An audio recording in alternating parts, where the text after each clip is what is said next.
which is not a big deal. I think it's socially more acceptable for women to date older than younger.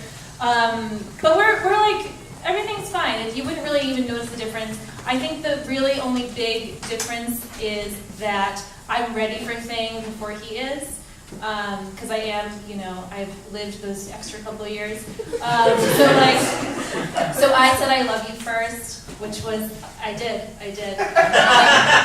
Yeah, and I was the first one to say like, hey, I think we should move in together.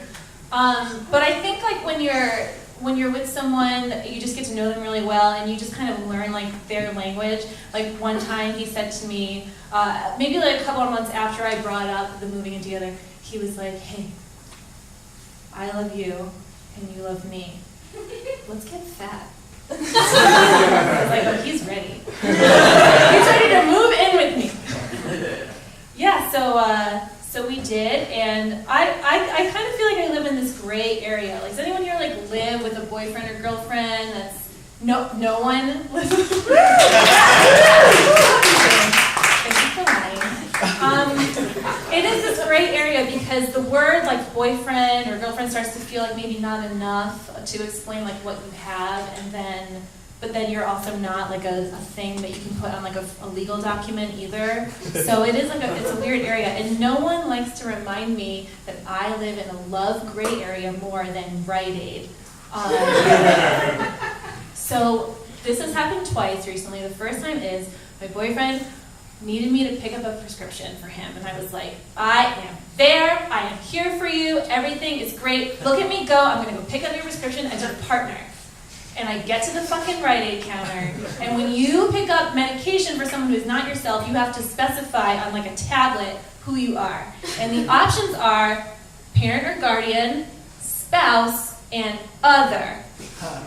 I'm not other, this is what I'm talking about. Rite Aid's shading me for this whole thing, but I had to put other because I'm not legally those other things. It was fine. And then I went back to Rite Aid a couple months later.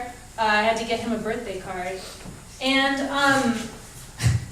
I'm sure it's not like this everywhere, but this particular fucking Rite Aid, these are the categories of cards available for men: father, grandfather, husband, son, nephew, uncle.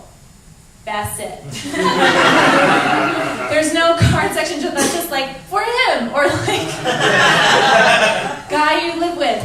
And this would be less upsetting to me if there weren't an entire category of greeting cards called puppy butt. I'm not kidding, it's called puppy butt. Yeah. I don't really miss being single. I think I miss maybe just like the excitement of like oh, should I shave my legs, and like what am I gonna wear, and am I carrying Abdulio's baby? Like those are probably the big ones. Yeah. Because now every time I take a pregnancy test, it's like too real. It's like too real. Like it's I feel like now I take a pregnancy test and my body whispers at me like, you're almost 30. This is it. All right, thanks guys.